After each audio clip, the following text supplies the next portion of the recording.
Let's keep flowing. Samuel, chapter 10, verse number 8, and then we're going to skip over to chapter 13. Yes, Amen. Glory. Amen.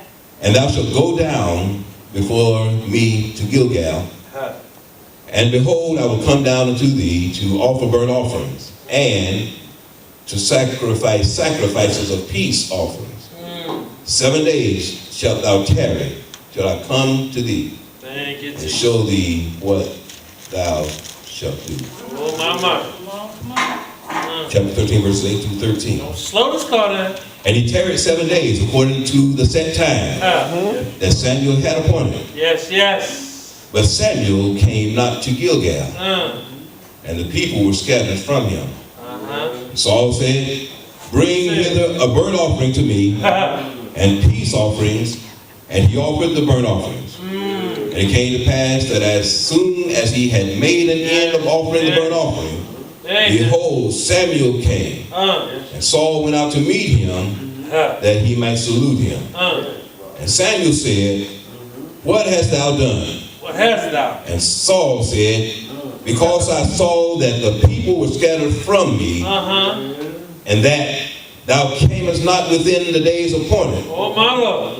and that the Philistines gathered themselves together at Michmash, therefore said I, the Philistines will come down now upon me to Gilgal, Hello. and I have not made supplication unto the Lord. Talk. I forced myself therefore, and offered a burnt offering. Oh, my Lord. And Samuel said to Saul, What he said? thou hast done foolishly. Thou hast not kept the commandment of the Lord thy God, which he commanded thee. For now will the Lord have established thy kingdom upon Israel forever. Oh, my Lord. The word of God. Yes. For Word of the God. people of God. Oh, yes. We are blessed this morning to have bringing us a word from the Lord. Thank you, Father. From these passages of Scripture. Someone not a stranger to us. He's one of ours. Amen. And he's a brother in the Lord, strong in the Lord. Oh, yeah. He's the same. He's like all of us. He's not without fault. Oh, no. Which tells me don't stand in judgment of him as he comes to bring the word. Yes, sir. For he may give it to you one way and God may give it to somebody else a different way. But the word that God has for us is for us. And we want to make Brother George H. McLaughlin, make him know that he is the child of God appointed for this hour. Amen. Share with us. We always join together. Welcoming and making him feel like we are ready to receive it by saying amen. Amen. Let's go through here. Brother George H. Oh, mama. Yes, sir. Let the church say amen.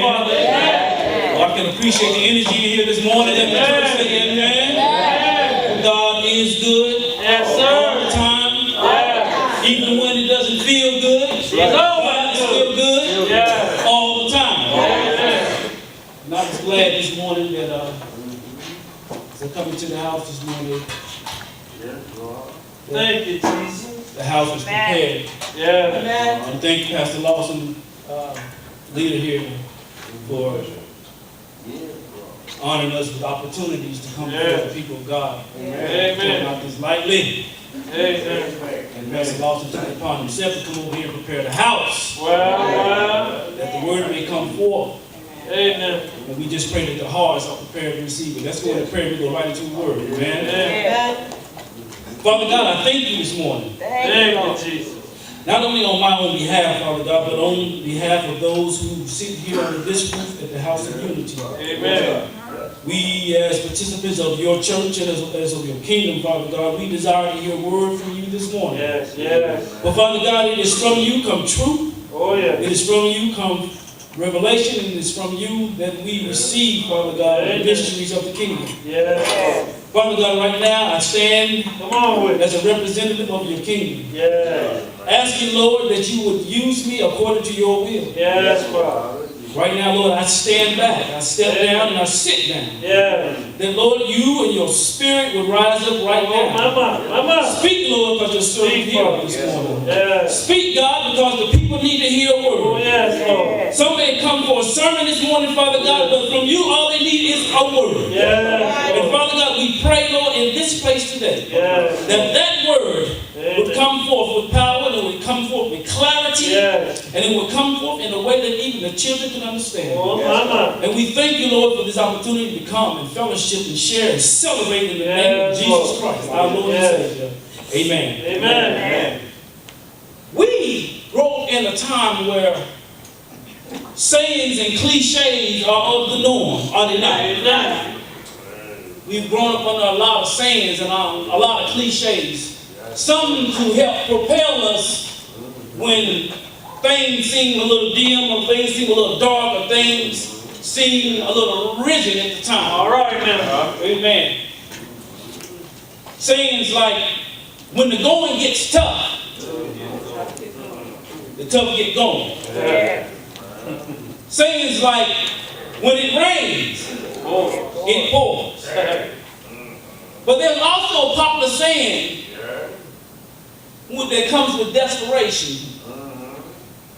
A saying that says, desperate times calls for desperate measures. Amen? Amen.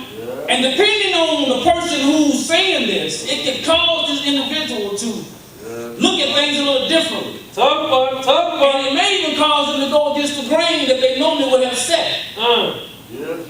To go against some moral values. Desperation may actually have them to go against some character values. Oh, my Lord. Desperation may have you to go against some rules that have been set. Some orders, some proclamations that you have made.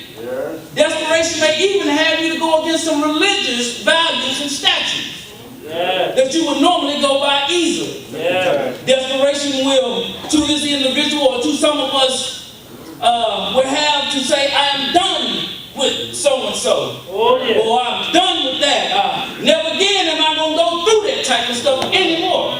It's over. Come on, Desperation will tell us to put it down, and then desperation may have us to pick it back up. Well. Desperation may have you to tell an individual, get out. Yeah, now. But then desperation may have you to go right back to the mess that you just threw out. And pick it Talk right about it. back Talk again. about it. Desperation. Somebody Oh, my Lord. say desperation. Desperation often leads to unhealthy physical and mental reactions sometimes. Yes, Lord. Desperation can cause you to have tunnel vision, closed ears to sound doctrine.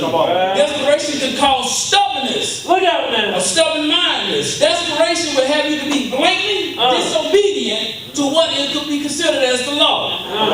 You will even seek, because of desperation, unhealthy guidance from those whom you just want to hear what you want to hear from. Heck, justification in desperation becomes your motivation. Yeah, now. Because if a dog can say what you want to hear, Look out. if Talk a about it. frog Talk can about it. speak what it is you're seeking for, desperation will have you to take that and sound guidance. Amen? Hey, now. So it's not uncommon. Desperate people will even go to horoscopes. Can I take my time this morning? Take it. I don't want to rush through this church.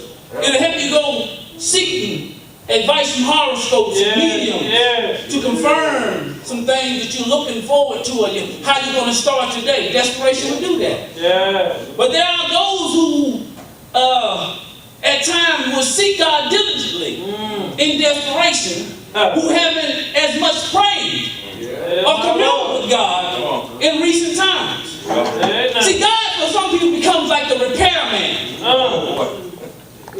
They don't keep regular service. Get this in the spirit. They don't keep regular service or regular scheduled checkups with the repairman. They don't build any relationship with the appliance company or the distributor.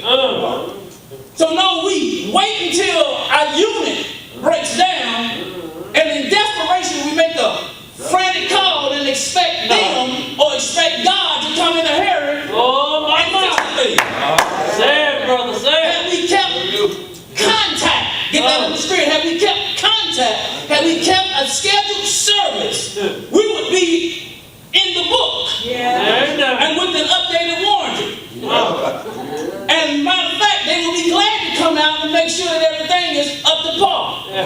Now don't get it twisted. God is always trying to be there for us. God is always there trying to help us. He's always there trying to instruct us. God is always finding a unique way to send a word out. Whether it be through an individual, whether it be through a circumstance, whether it be on a billboard at a church. God is always speaking to us. He's always trying to help us. But there comes a time when God will just have to step back and lead us to our own demise. Proverbs says it in a way like this. He said, because we get to a point when we refuse to receive his instruction and refuse to receive his reproof, God will sit back and laugh at our calamity and our demise. Amen. Today we're talking about desperation. The title of this, Desperation, don't allow desperation to lead you to depreciation. Let me talk about depreciation for a minute because I want to set the stage on this thing. Depreciation is something that happens when the value or the price of something is lowered. Depreciation is a way of something being belittled, something that falls in its value. Anyone who's ever purchased a home or deals with the housing market, they understand this particular term.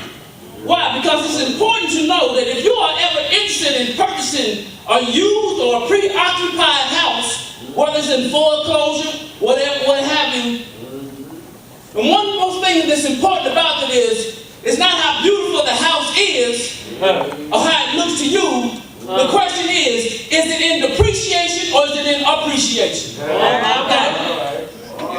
I can speak from this experience.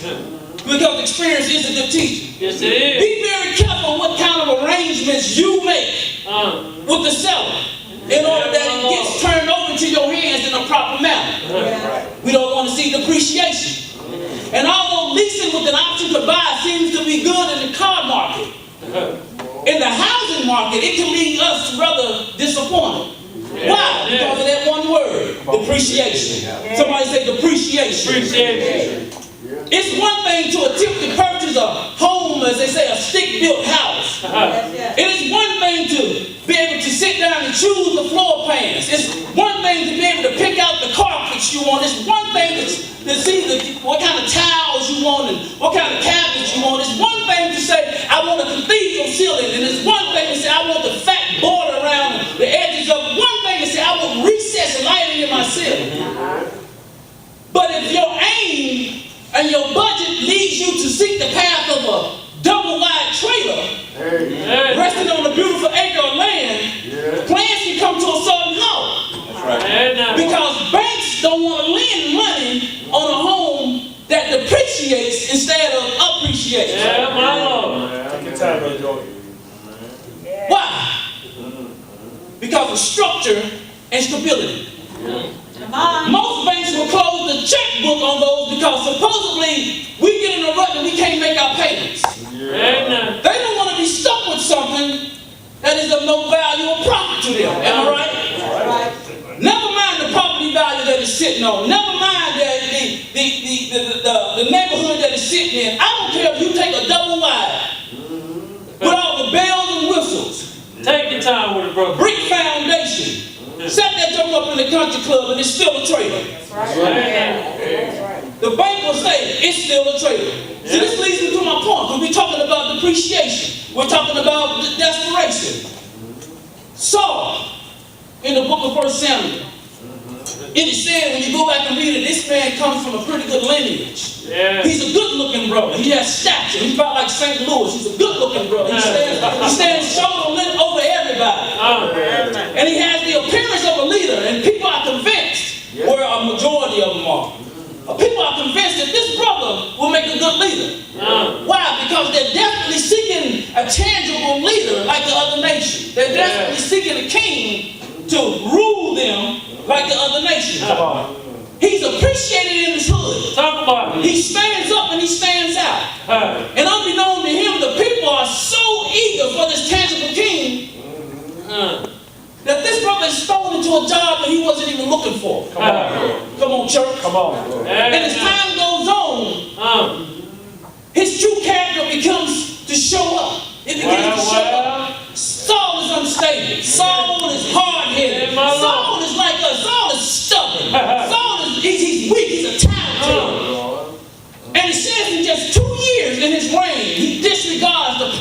instructions. Tell us so. And he moves out of position because of what? Desperation. 1 Samuel chapter 10, verse 8 talks about how Samuel tells him to wait 7 days. He Pastor read it to you. Wait 7 days, he said, and I'll be at Gilgal to offer up sacrifices and burnt offerings. Then he said it not. Yeah. He gave him the instructions. He said to wait, and I'll be there. Let me fill you in on something as you go to the verses. Saul was so unstable that this brother wouldn't even take the credit for taking out something that his son took out. It is sad when you have leaders who want all the credit for what the people are actually doing. It's a sad thing that we have leaders in ministry who are not willing to allow their people to grow, but yet when they do anything good, it is because of them, not what the people are doing that God has appointed them to do.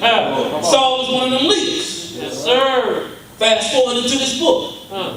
Now that the people are afraid as we go into this story, and the stress is hitting, desperation is hitting, they're hiding in caves, and they're in the thickets, and they're in weeds, and they're hiding in stickle briars pretty much, and they're in the rocks and holes and in pits, and out of a lack of courage, much less stability, he tragically disobeys the orders of Moses, and much less the orders of the man of God, the prophet. Oh, it's one thing to break the law. But when the prophet tells you, go, wait, I'll be there, and you disobey that, you pretty much disobeying God. So Saul offers what is called an ill-advised offering due to the fact, why? Because he's desperate at this time. This offering is not offered out of pure reverence for God. It's offered out of a lack of faith and a lack of real reverence for God. And he did it out of blatant disobedience to the instructions of the prophet. Now his desperation is leading to his depreciation. Let me show you what happened. 1 Samuel 8 and 10 says this. The instructions were plain. Samuel says, you go. I'll come to you. Wait 7 days. I'll come. Show you what to do. He said it twice. I'll come to you. He said it twice. The instructions were plain. Come on. Flip over to Samuel chapter 13, verse 8, and then I love the fact that the verses fall in the same place. His desperation now needs justification. Because Saul has moved out of order. Come on. You have to realize that when you jump from chapter 8 to chapter 13, that a lot has happened in between them. But yet still the order was still set in its place. Yes, it was. Talk about it. Come on. He needed justification now. Samuel comes to him. Saul says, I saw the people. Oh, mama. Inspiration. You ain't come yet.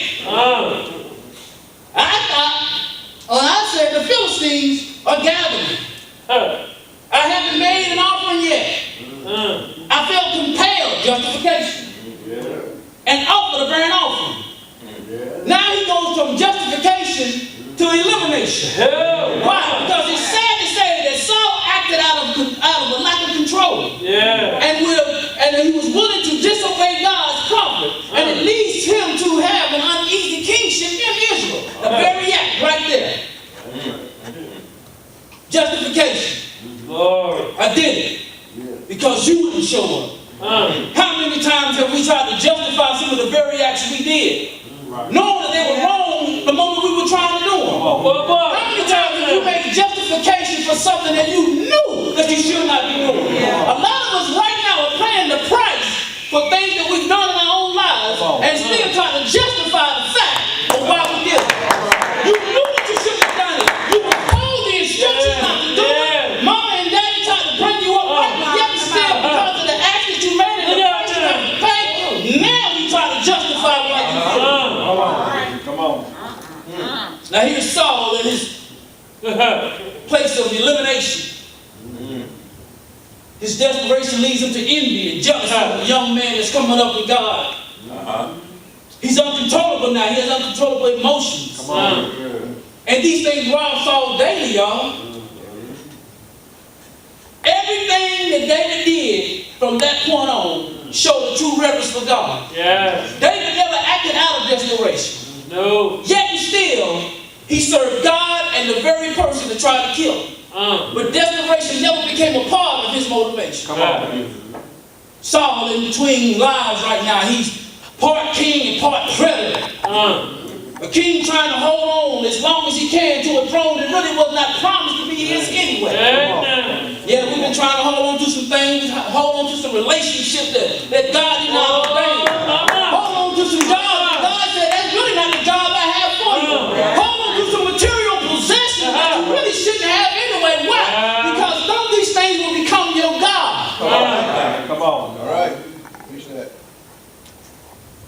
Now we have to fast forward to chapter 28 to make all this stuff tie in together.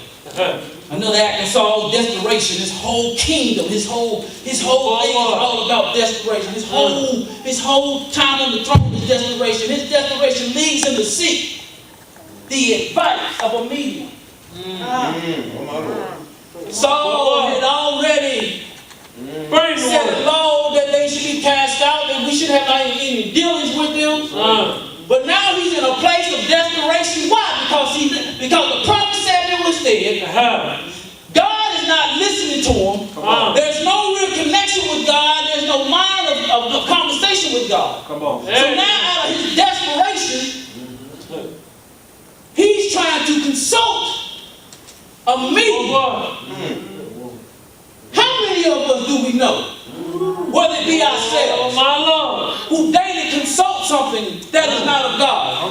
How many times are we connected to things that God will tell you that is not something of me? I am light, that's darkness. You want to talk to me? Talk to the light. Don't talk in the darkness. come on. Saul is finding himself to go and seek the advice of a medium. His desperation is going to lead him to some deception here in just a minute. As a matter of fact, you'll be surprised how many people make it a part of their day to consult horoscopes and newspapers. People are looking for a word from God, but in an ungodly source. Oh, my mind. Come on. People do not realize that whether they call it for entertainment or not, it's witchcraft. Come on. Wow.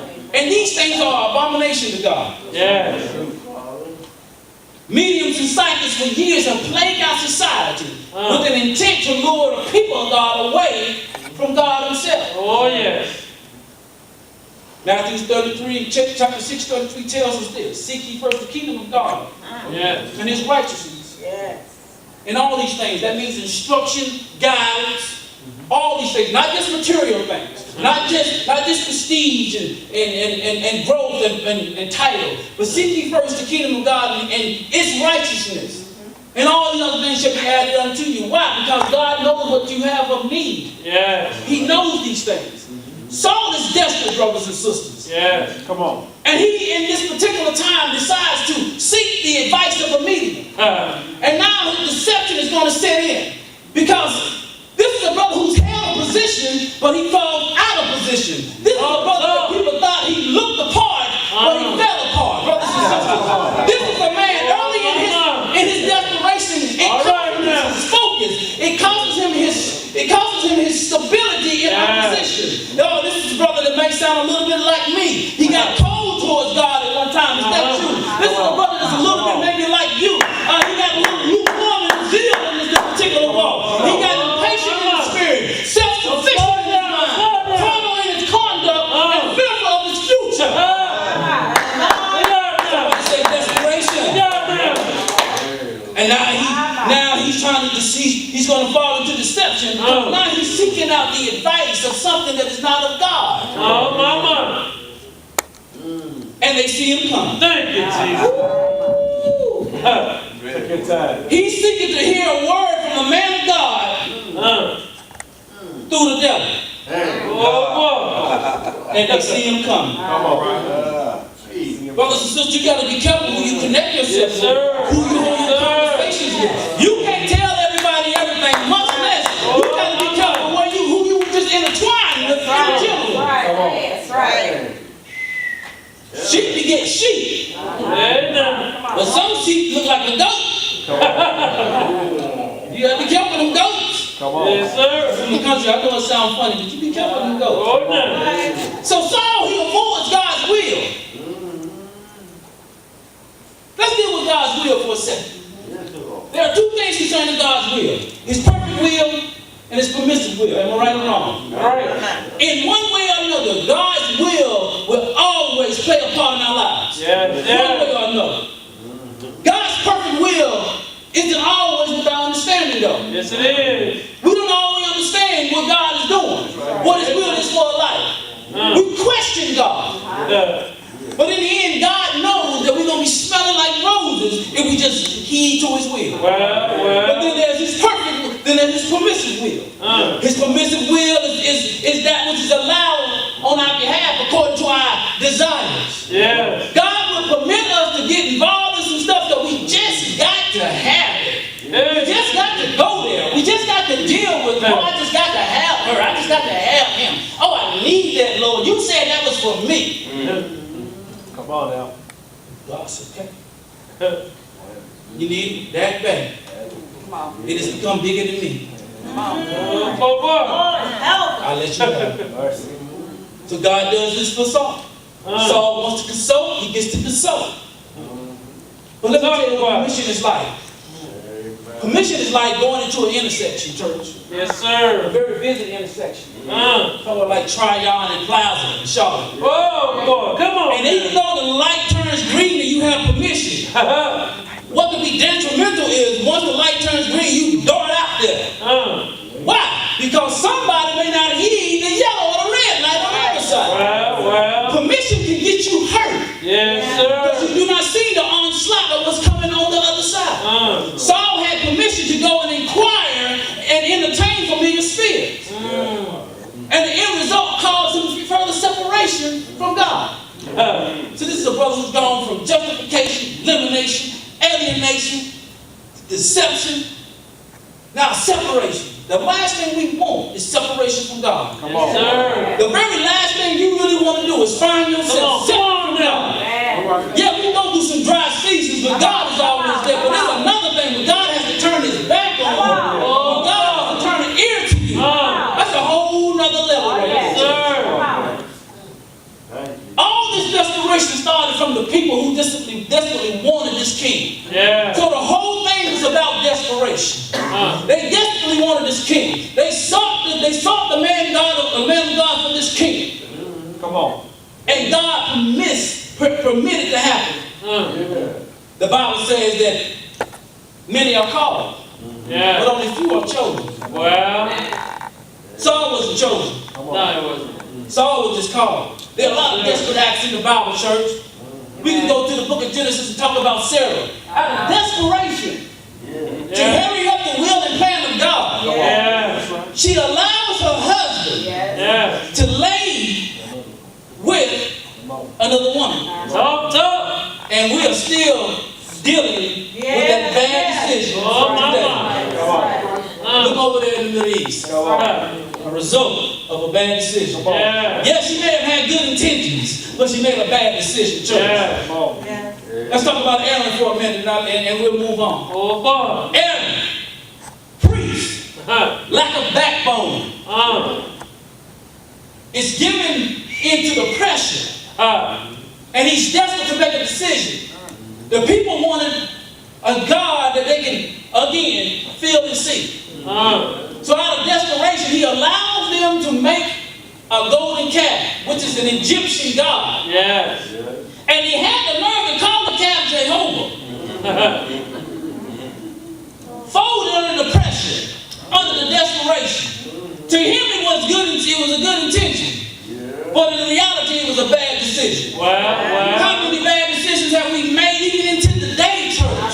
They had good intention. I wanted to do this for my child because I didn't have it coming up as a child. And sometimes we just do things just for the good intention, but they become a demise to us in the long term. Come on. Saul was dealing with separation. He disobeys the instructions of the man of God. A desperate decision.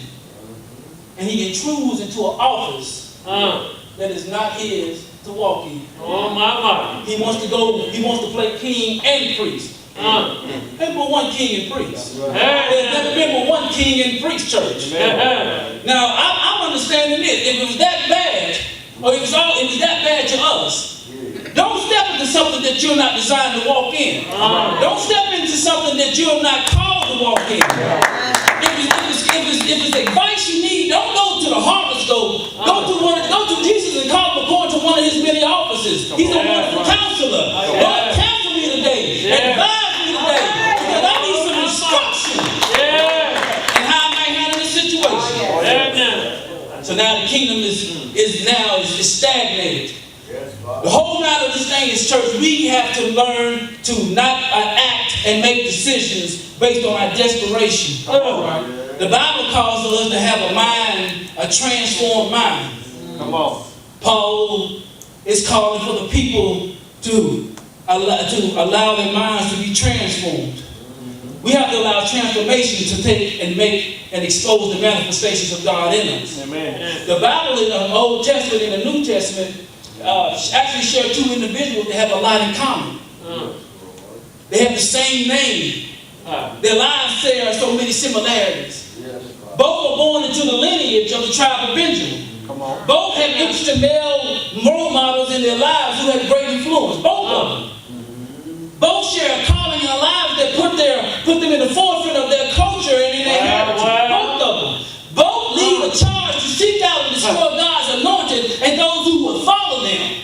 Both with an intent to preserve a position and heritage. Both of them. Both received a calling into leadership, but one was only by permission. To commit suicide. That's for that. New Testament Paul receives power to live out his life even in perilous circumstances. Old Testament never received a name change. He never received a new identity, did he? But the New Testament Saul received an identity change. His name is changed into Paul, and now he pens what is written in Revelation chapter 12, verses 1 and 2. He says, I beseech you, brethren, by the mercies of God, that you present your bodies a living sacrifice, holy and acceptable to God, which is your reasonable service. And be not conformed, but be transformed by the renewing of your what? Mind. We're talking about transformation now. No more desperate decisions right now. This Paul unearths a deep-rooted fact that transformation in the mind is possible to obtain with a renewed, made-up mind. Paul sees this as an urgent matter. Why? Because decision-making is something that we must take essential to our lives. He said, when it comes to your mind, your body, and your soul, you got to make a conscious decision to present that time. Thank you, Father. Come on. Your body, your mind, your soul is not something that you put up in the closet like an outfit. And then when you're ready to use it, you pull it out and try it on. And hope that it fits. Transformation in itself is a process that is essential and it's time sensitive. Salvation is immediate. Can I say that? Yes, you can. But transformation takes a process. Transformation is a process. Brothers and sisters, as ministers and as servants of the gospel, one of the things that we are most likely to come up against is the fact that popularity for standing on God's principle is not popular. That's right. Sadly, with this territory, you're going to lose some fellow brethren. You're going to have to address some sensitive issues, and you're going to have to stand flat-footed in it. And unless you develop a receptive mind that can endure sound correction, we will live lives with some detrimental ends. Brothers and sisters, we got to have transformed minds in this thing. When we learn to become receptive and apply the instructions, we learn to live model lives. We don't make decisions based on desperation. We don't make decisions based on desperate times that will cause our families their well-being. And with that being said, we may have to hear some things that are unpopular sometimes ourselves. We may have to receive some correction that doesn't feel good sometimes ourselves. As a matter of fact, if the only thing that we feel is good is that which is popular, then we need to be checking ourselves. Because everything that is popular and everybody that is popular, chances are in the kingdom of God, you need to stay away from that. Come on. My man Paul. I love Paul. I love Paul. Y'all remember when Barack Obama got into the office? Yeah. Yeah. Brother was popular, wasn't he? Yeah. Why? First of all, he was a black man. Yes, sir. Light skin was a black man. Yeah. And he talked about the things that we wanted to hear change. Come on. Oh, And he talked about bringing the lower class up. And he talked about reaching back. Yeah. All these things were popular to those of us who have been stepped on for a long time, Democratic or Republican.